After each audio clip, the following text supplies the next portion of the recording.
Bienvenidos a este análisis detallado. A ver, en la medicina de urgencias, los segundos literalmente cuentan. La claridad no es un lujo, es, una cuestión de vida o muerte.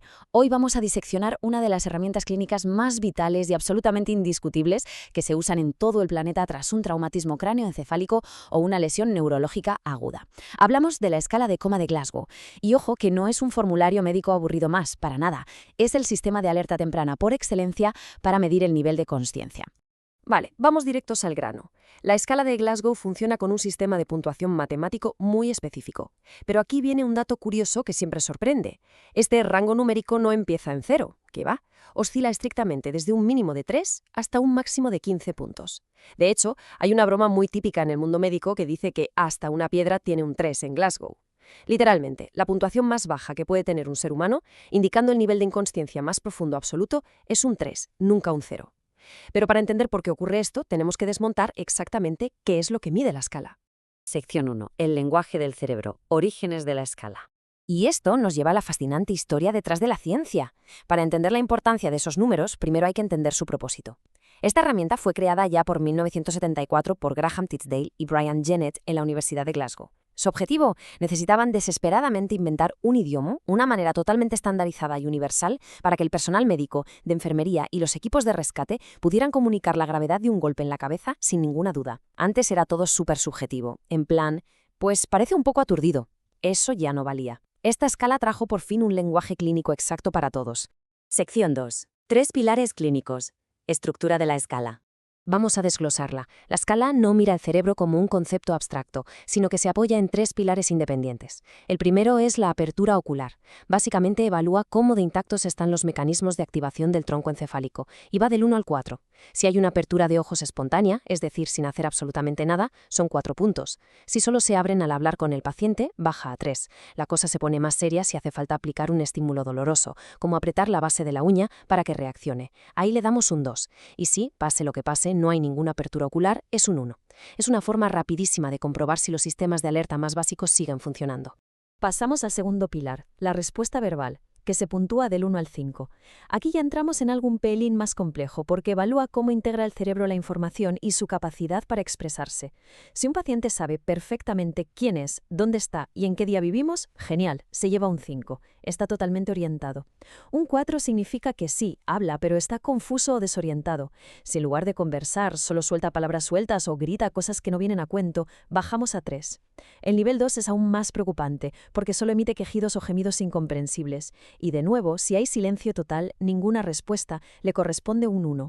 Y llegamos al tercer y último pilar, la respuesta motora, del 1 al 6. Ojo con esto, porque es el indicador más sensible de todos para predecir si el paciente podrá recuperarse en el futuro.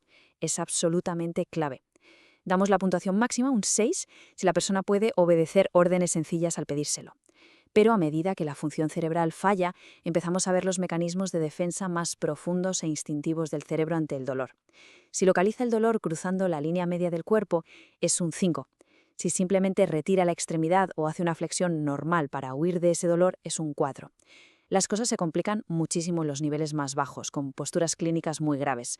Un 3 es una flexión anormal, también llamada decorticación, que se ve como una rigidez donde flexiona los brazos sobre el pecho. Un 2 es la descerebración, una extensión súper rígida de brazos y piernas hacia afuera con rotación interna. Y un 1, lamentablemente, es que hay una ausencia total de movimiento muscular. Sección 3. Cálculo de gravedad, interpretando la suma. Bueno, pues ahora toca hacer los números. Así es como se usan estos 3 pilares en una emergencia real. Los equipos médicos evalúan las respuestas y suman los puntos. Como decíamos antes, el total va del 3 al 15. Si la suma da entre 13 y 15, estamos ante un traumatismo cráneoencefálico leve. Si está entre 9 y 12, el daño cerebral ya es moderado, hay que estar alerta. Pero el verdadero drama llega cuando la suma cae en el fatídico rango de 3 a 8 puntos. Esta categoría define el traumatismo cráneoencefálico grave, o lo que es lo mismo, médicamente hablando, un estado de coma. Y prestemos muchísima atención a esta cifra en particular, el número 8. Sacar un 8 o menos no es solo un dato más en una tabla, que va, es la línea roja absoluta, el indicador clínico estándar de máxima urgencia. Llegados a este punto, el daño neurológico es tan sumamente profundo que el paciente pierde hasta el reflejo más básico de supervivencia, el de proteger su propia vía respiratoria. Por lo tanto, alcanzar un 8 en la escala de Glasgow es la señal definitiva para que los profesionales dejen todo y procedan a una intubación endotraqueal inmediata para salvar la vida. Así de claro. Sección 4. Limitaciones prácticas. Factores del entorno. Ahora bien, a pesar del increíble poder diagnóstico de esta escala, seamos realistas. La medicina de urgencias casi nunca ocurre en un entorno perfectamente controlado. Hay un montón de factores del mundo real que pueden desbaratar esta evaluación.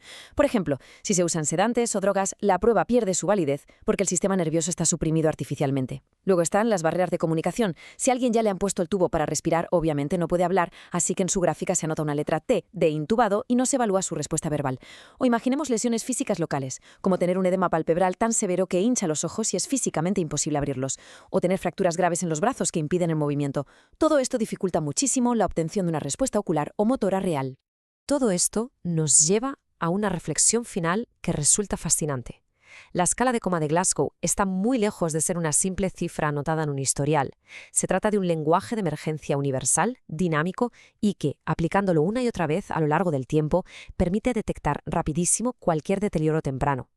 Así que, la próxima vez que se hable del asombroso e intrincado cerebro humano, vale la pena plantearse esto. ¿Cómo es posible que el misterio más inmenso de la biología humana pueda llegar a reducirse a una simple suma de números para decidir en tiempo real quién vive y quién muere?